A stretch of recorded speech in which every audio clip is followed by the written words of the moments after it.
Let's talk about Optimism. Some people call it OP. It's basically the layer 2 project on Ethereum, just like Arbitrum or Polygon Matic. Now they call themselves Pol, not even Matic anymore. I don't know what the hell is happening with everyone. It's sitting at 77 cents right now, 77.8. And I've covered Optimism in the past as well. Let me go and check when was the last time, and we do a catch up from there.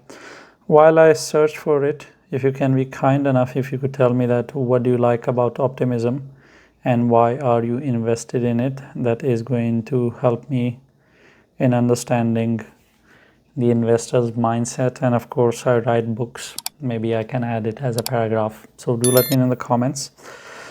Last time we talked about this thing on 4th of May, today is 26, so 22 days have passed. We are talking about 3 weeks later situation. At that time, Optimism was struggling under the downward trend. This was the red line. It was struggling and then it had a breakout. Now, this breakout can turn into a lot of things. It can turn into a bearish structure, or it can turn into a bottom and start flying. At that time, we had Optimism sitting at 68 cents. We had a support at 58 and we had a target at 80 cents. It was sitting in the middle. After testing 80 cents, it went down, but still above the breakout area. Even if it comes down, it will still be outside the downward trend. So at least it had just started turning bullish. Why? Because once you give a breakout, it's a start of uptrend. Sometimes it can be a sideways movement and then it can go up, or it can do sideways and then dump, but at least it stops the downward trend. That is the overall break of trend. It had given that, and of course 22 days later Optimism, when we look at it, it actually went and where the hell did it go? It went and it hit the area of 80 cents again, and of course after 80 cents we had a target of $1, which I didn't show you, but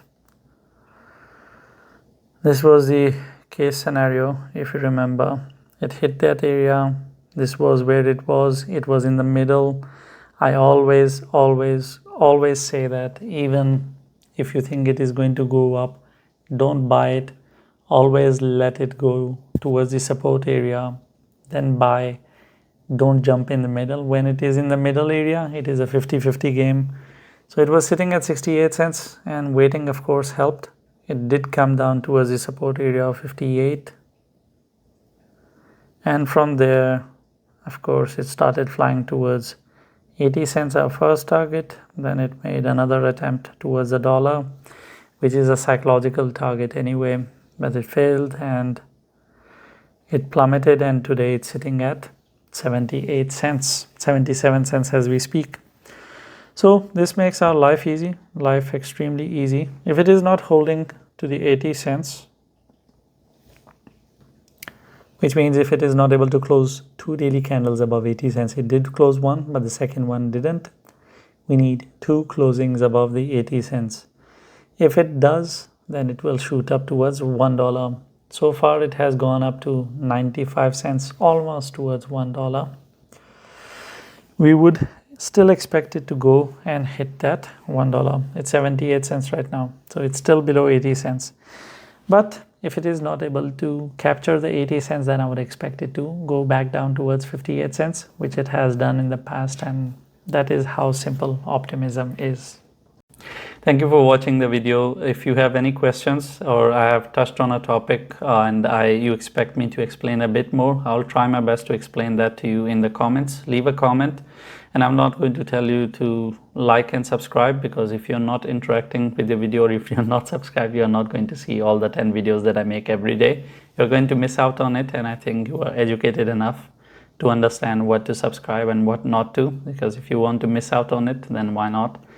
It's for your own good, and you should know better what is good for you.